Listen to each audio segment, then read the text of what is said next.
جیسا کہ آپ نے یہ بخاری شریف سے حوالہ بھی دیا کہ حضرت عائشہ رضی اللہ تعالی عنہ نے ان سے جب پوچھا گیا نبی علیہ السلام کی نماز سے متعلق، تو آپ نے فرمایا رمضان ہو یا غیر رمضان ہو، آپ صلی اللہ تعالیٰ علیہ وآلہ وسلم 11 رکعتیں پڑھتے تھے۔ تو پہلی بات یہ ہے کہ غیر رمضان میں تراویح نہیں ہوتی، تو اس کا تعلق تراویح سے کوئی نہیں ہے۔ اب تراویح سے کیا ہے؟ بخاری کی شرح امام ابن حجر عسقلانی رحمۃ اللہ علیہ نے کی ہے، اور انہی کی کتاب تلخیص الحبیر، جلد نمبر اس کی 2 ہے اور صفحہ نمبر اس کا ہے 52۔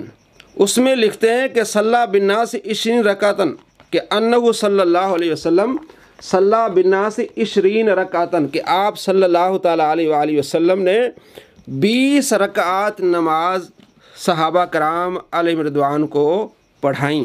تو آپ علیہ السلام کے زمانے سے 20 رکعات تھیں، اور حضرت عمر کے زمانے میں، پھر حضرت عثمان غنی کے زمانے میں، حضرت علی رضی اللہ تعالیٰ عنہ کے زمانے میں 20 رکعات ہی چلتی آئی۔ اس پر ایک لحاظ سے اجماع ہو گیا۔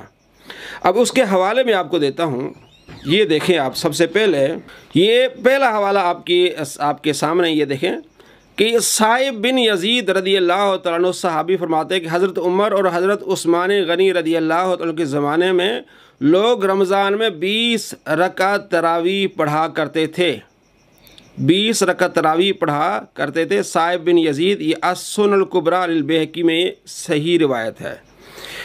اس پر جو اختلاف ہے وہ آگے میں انشاءاللہ آپ کو بتاؤں گا، کہ جنہوں نے اعتراض کیا ہے ان کا بھی میں نے یہاں پورا ایک انتظام کر رکھا ہے، میں نے اس اپنے لیکچر میں تحقیق میں۔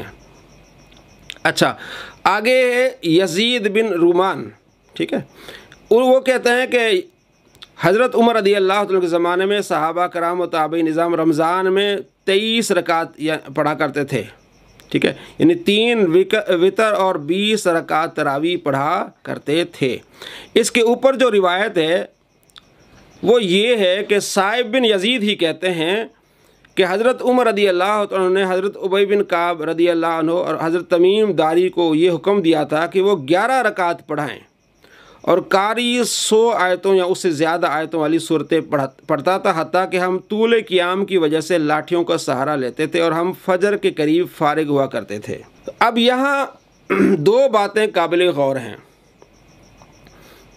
جو 11 رکعت کی روایت ہے وہ بھی صائب بن یزید سے ہے، اور جو 20 رکعت والی روایت ہے وہ بھی کس سے ہے؟ صائب بن یزید سے ہے۔ 11 رکعت والی بھی روایت صحیح ہے اور 20 رکعت والی بھی روایت صحیح ہے، ٹھیک ہو گیا۔ اب امام ابن عبد البر رحمۃ اللہ علیہ کہتے ہیں کہ 20 رکعت والی جو حدیث ہے نا، کیونکہ اس پہ صائب بن یزید 20 پڑھا رہے ہیں، اور اس کے بعد آپ کے جتنے شاگرد ہیں وہ 20 پڑھا رہے ہیں۔ میں آگے آپ کو، ابن ابی ملیکہ آپ کے شاگرد ہیں، صائب بن یزید کے شاگرد ابن ابی ملیکہ، صحیح روایت سے یہ ہے۔ حضرت عبداللہ بن زبیر رضی اللہ تعالیٰ عنہ کے وہ جو گورنر رہے ہیں مکے کے، اس کے علاوہ طائف کے، انہوں نے پھر خانہ کعبہ میں مکے میں آپ کو امام رکھا، پہلے مؤذن رکھا پھر امام رکھا، تو وہ 20 رکعت تراویح پڑھتے تھے۔ پہلے وہاں امام صائب بن یزید تھے، تو ان کے بعد ان کو امام رکھا اور وہ 20 رکعت تراویح پڑھایا کرتے تھے، صائب بن یزید بھی اور آپ کے شاگرد بھی۔ تو یہاں امام ابن عبد بر کہتے ہیں کہ جو صائب سے ہی روایت 11 والی، اس میں کہتے ہیں کہ راوی کو وہم ہوا ہے۔ یہ دیکھیں، یہ آپ کے سامنے ہیں، حضرت عمر رضی اللہ عنہ کی طرف سے جو روایت منسوب کہ آپ نے 11 رکعت پڑھانے کا حکم دیا تھا، میرے نزدیک زیادہ غالب یہ کہ یہ وہم ہے۔ کون کہتا ہے؟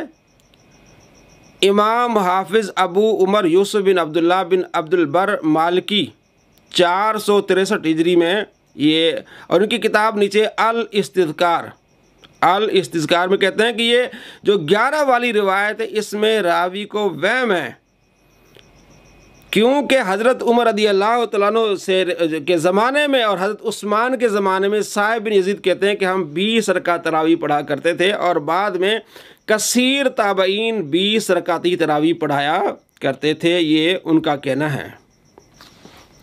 اور امام ترمذی رحمۃ اللہ علیہ نے بھی اس کی وضاحت کی ہے کہ حضرت علی رضی اللہ تعالیٰ عنہ اور حضرت عمر رضی اللہ تعالیٰ عنہ کے جتنے شاگرد تھے وہ 20 رکعت تراویح پڑھا کرتے تھے، ان کی طرف منسوب کیا، حضرت عمر اور حضرت علی رضی اللہ تعالیٰ عنہ کی طرف اس بات کو منسوب کیا ہے۔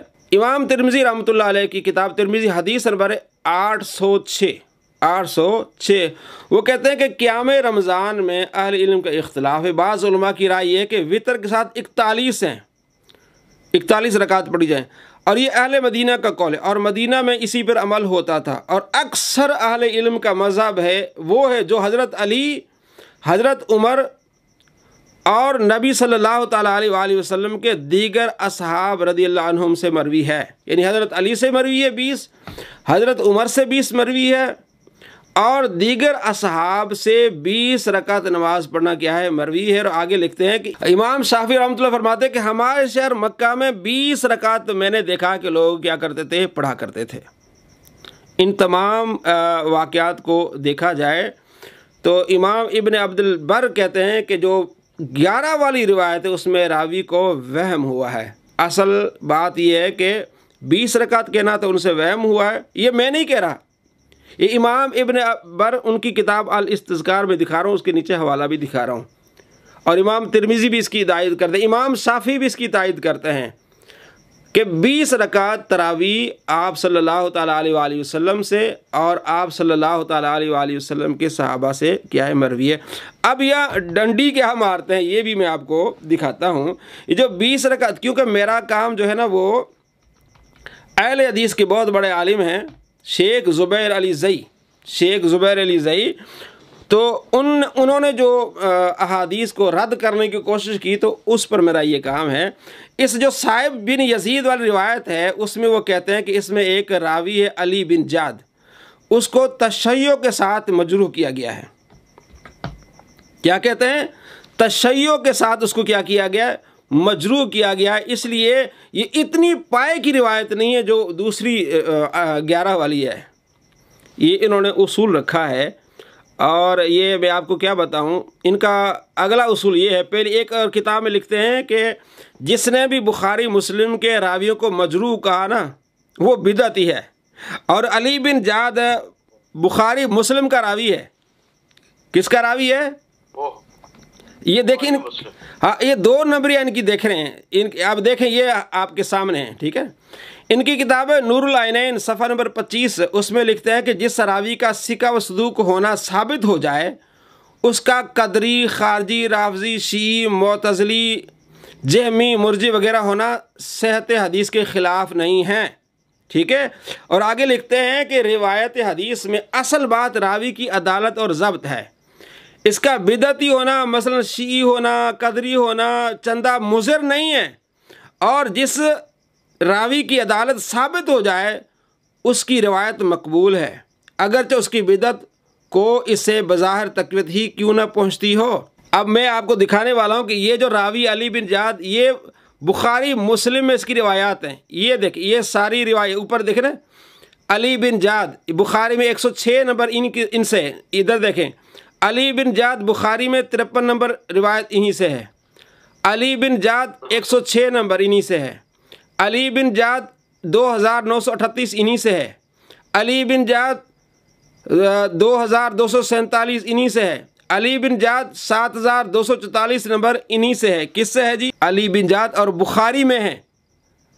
مجھے آپ یہ بتائیں کہ آپ نے ایک اصول بنا لیا کہ بخاری مسلم کے راویوں کو جو بدعتی کہے وہ خود بڑا بدعتی ہے، تو جناب یہ اہل حدیث کے بہت بڑے عالم ہیں، وہ اس 20 والی روایت کو نکالنے کی یہ کوشش کر رہے ہیں، اپنے اصول سے پھنستے ہیں۔ میں نے اس پر پی ایچ ڈی کی ہے، میری پی ایچ ڈی کا جو ہے وہ ٹاپک یہ ہے کہ معمول بیا احادیث پر حافظ زبیر علی زئی کے اعتراضات کا تنقیدی جائزہ۔ تو بخاری مسلم کے راوی ہیں، ان پر ان کو کہہ رہا ہے یہ مجروح ہیں، اور یہ خود آگے کہہ رہا ہے کہ جو راوی سکھا اس کو مجروح کہنا یہ بدعت ہے، تو اب اپنے ہی قول سے وہ بدعتی بن رہے ہیں۔ تو صحیح روایت ہے، اور اس کے علاوہ جو ہے وہ ابن عبد البر، اور ساتھ میں یزید بن رومان کی روایت بھی۔ اچھا ایک اور چیز میں آپ کو بتا دوں، یہ کہتے ہیں مرزا جیلمی نے بھی یہ ویڈیو بنائی تھی 20 تراویح یا 8 تراویح، اس پر انہوں نے کہا تھا دیکھو جی جو مین اسٹریم کی کتابیں ہیں نا ہمارے پاس، ایک تو ان کا مین اسٹریم پتہ نہیں کیا ہوتا ہے ان کا مین اسٹریم پتہ ہی کیا ہوتا ہے، اپنی خواہشیں ہوتی ہیں۔ کہتا ہے کہ یہ میں نے جو ریسرچ پیپر لکھا ہے نا، یہ اہل سنت کی مین اسٹریم کتابوں سے میں نے حدیثیں لی ہیں۔ مثلا اس میں اس نے مصنف ابن ابی شیبہ، السنن الکبریٰ للبیہقی، ٹھیک ہے، اس طرح کوئی 20 کتابوں سے حوالے انہوں نے دیے ہیں۔ کہتے ہیں یہ ساری مین اسٹریم کتابیں، مثلا مصنف ابن ابی شیبہ، یہ بھی ان سے بھی انہوں نے روایتیں لی ہے۔ جب اس کے خلاف کوئی چیز آ جاتی ہے نا، کہتا ہے یہ تو بھائی سیاستہ میں تو ہے نہیں، ان میں اتنا دم نہیں ہے کہ وہ یہ اس میں جگہ پالیں، یعنی ان کتابوں کی توہین کر دیتا ہے۔ مثلا ایک مثال میں آپ کو دوں، جب اس نے یہ کہا کہ نبی صلی اللہ تعالیٰ علیہ وآلہ وسلم کے صحابی حضرت خالد بن ولید رضی اللہ تعالیٰ عنہ کہ زہر والا جو واقعہ ہے کہ آپ نے بسم اللہ پڑھ کے زہر کھا لیا، تو کسی کتاب میں نہیں ہے، یہ جھوٹ ہے۔ جب اس کو بتایا گیا کہ بھائی یہ امام احمد بن حنبل نے لکھا، مصنف ابن ابی شیبہ میں روایت ہے اور کثیر تعداد میں روایت ہے، تو مصنف ابن ابی شیبہ کی توہین کرنے لگ گیا کہ یہ کتاب تو باہر پڑی ہے، یہ تو سیاستہ میں ہے ہی نہیں، باہر پڑی کتاب ہے۔ اچھا جب اپنی بات آتی ہے نا، کہتے وہ فلاں کتاب جو ہے نا جس کا آپ نے نام بھی نہیں سنا ہوگا، کہتے وہ یہ دیکھیں اہل سنت کی مین اسٹریم کتاب ہے تو یہ تو ان کا کیا ہوتا ہے، حال ہوتا ہے مین اسٹریم کا۔ میں اب آپ کو ان کی چالاکیاں بتاتا ہوں۔ یہ ایک حدیث تو میں نے آپ کو بتا دی نا، صاحب بن یزید، جس میں 20 رکعات ثابت ہے۔ اچھا جو میں بات بتا رہا ہوں، مرزا جیلمی کہتا ہے دیکھیں یہ مین اسٹریم کتابیں ہیں، موطا ہے جی، مسند احمد ہے، بخاری ہے، مسلم ہے، ترمذی، نسائی، ابن ماجہ، یہ ہماری مین اسٹریم کتابیں، بتائیں دکھائیں جی کہاں ہیں ان مین اسٹریم کتابوں میں، کہاں ہے کہ 20 رکعت تراویح ہے۔ ایک تو اسے پوچھا جائے بھائی کیا ترمذی مین اسٹریم کتاب نہیں ہے جو ابھی میں نے آپ کو دکھائی، کہ جس میں آپ کہتے ہیں کہ حضرت علی رضی اللہ تعالیٰ عنہ اور حضرت عمر سے روایت ہے کہ 20 رکعتیں ہیں، پھر کہیں کہ نہیں روایت بتائیں نا، یہ تو حضرت امام ترمذی کا قول ہے نا، تو ہم کہتے ہیں موطا میں جو یزید بن رومان سے روایت ہے 20 رکعت کی روایت ہے، تو آگے بتائیں کیا کہتے ہیں، کہتے ہیں وہ تو ضعیف ہے، وہ روایت کیا ہے، ضعیف ہے، ضعیف۔ وہ ضعیف اس لیے کہ یزید بن رومان نے تو حضرت عمر کا زمانہ نہیں پایا، وہ کیسے کہہ سکتے ہیں کہ حضرت عمر رضی اللہ تعالیٰ کے زمانے میں 20 رکعتیں پڑھی جاتی تھی۔ ہم کہتے ہیں ذرا ٹھہریں، رکو، ذرا صبر کرو۔ آپ کہتے ہیں کہ ایک ضعیف روایت ہو اور اس کا کوئی شاہد مل جائے تو وہ صحیح بن جاتی ہے، یہ اصول ہے کہ ایک ضعیف روایت ہے، اس کا شاہد مل جائے تو وہ کیا بن جاتی، صحیح بن جاتی ہے۔ اب میں آپ کو دکھاؤں، انہوں نے جھوٹے شاہد گھڑ کے ضعیف روایتوں کو صحیح کہا ہے، اصول وہی ہے۔ اب میں آپ کو ایک اصول دکھاتا ہوں، انہی کی کتابوں سے میں آپ کو اصول دکھاتا ہوں کہ یہ دیکھیں، یہ آپ کے سامنے ایک ابو داؤد شریف کی روایت ہے 759 نمبر۔ طاؤس راوی کہتے ہیں کہ آپ صلی اللہ تعالیٰ علیہ وآلہ وسلم، رسول اللہ صلی اللہ تعالیٰ علیہ وآلہ وسلم اپنا دائیں ہاتھ بائیں ہاتھ پر رکھتے، پھر ان کو اپنے سینے پر باندھ لیتے اور آپ صلی اللہ تعالیٰ علیہ وآلہ وسلم نماز میں ہوتے۔ آگے لکھتے ہیں، یہ شیخ زبیر زئی لکھتے ہیں کہ یہ روایت مرسل ہونے کی وجہ سے ضعیف ہے، جو کہ مراسیل ابی داؤد میں ہے، لیکن اس کا شاہد مسند احمد میں ہے، اس کی سند حسن ہے، اس وجہ سے یہ حدیث صحیح ہے۔ کہہ رہے ہیں کہ طاؤس کہتے ہیں کہ میں نے نبی علیہ السلام کو دیکھا کہ آپ علیہ السلام نے سینے پر ہاتھ باندھا۔ طاؤس تابعی ہے، اور تابعی یہ تو حدیث صحیح نہیں ہوئی۔ تابعی نے نبی علیہ السلام کو نہیں دیکھا تو وہ کیسے کہہ رہا ہے کہ نبی علیہ السلام نے سینے پر ہاتھ باندھا ہے؟ تو کہتے ہیں کہ اس کا شاہد مسند احمد میں ہے، یہ ضعیف ہے، وہ شاہد جو ہے وہ حسن ہے، اس لیے یہ حدیث صحیح ہو گئی۔ اصول دیکھ لیں جنید بھائی کہ ضعیف مل گئی حسن سے اور یہ حدیث صحیح ہو گئی یعنی حسن کو پاور آ گئی کہ وہ صحیح ہوگی، حسن سے وہ صحیح ہوگی ضعیف ملنے سے۔ اچھا میں اصل دکھا رہا ہوں کہ یہ اصول بناتے ہیں، حالانکہ یہ شاید ہے نہیں، وہ حدیث کیا ہے ذرا دیکھ لیں۔ حدیث یہ ہے جس کا یہ انہوں نے اس کا شاہد بنایا، اس میں کوئی بات نہیں ہے کہ نماز میں آپ علیہ السلام نے کوئی سینے پر ہاتھ باندھو۔ یہ دیکھیں، یہ حلبتائی کہتے ہیں کہ میں نے نبی صلی اللہ تعالیٰ علیہ وآلہ وسلم کو دائیں اور بائیں طرف پھرتے ہوئے دیکھا اور دیکھا کہ آپ صلی اللہ تعالیٰ علیہ وآلہ وسلم نے سینے پر ہاتھ رکھا اور نماز کا ذکر ہی نہیں ہے۔ بھائی یہ کیسا شاہد، یعنی الٹا، یعنی ایک گھما پھرا کے شاہد بنا کے ایک منقطع اور مرسل روایت کو صحیح بنا رہے ہیں، لیکن اصول کیا نکال رہے ہیں کہ ضعیف روایت کا کوئی شاہد مل جائے تو وہ روایت کیا ہو جاتی ہے؟ صحیح ہو جاتی ہے۔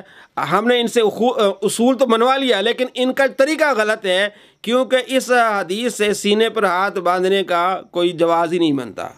کسی دن انشاءاللہ نماز میں سینے پر ہاتھ باندھنے پر بھی ہم بحث کریں گے، لیکن آج ہم کیا کر رہے ہیں؟ تراویح پر بحث کر رہے ہیں۔ تو یزید بن رومان نے حضرت عمر کا زمانہ نہیں دیکھا۔ یہ مرزا صاحب کو اور اہل حدیث حضرات کو جواب ہے کہ یزید بن رومان نے حضرت عمر رضی اللہ تعالیٰ کا زمانہ نہیں دیکھا، لیکن چونکہ صاحب بن یزید سے جو روایت ہے وہ کیا ہے؟ وہ صحیح ہے، وہ اس کا شاہد بن رہی ہے۔ تو ابھی دونوں روایتیں صحیح ہو جائیں گی۔ اس نے امام ابن عبد البر نے کہا کہ صاحب بن یزید نے کہا کہ حضرت عمر کا زمانہ ہو یا حضرت عثمان کا زمانہ ہو 20 رکعت تراویح پڑھی جاتی تھی، اور یہی صحیح ہے۔ امام ابن عبد البر رحمۃ اللہ علیہ نے اس کو لکھا ہے۔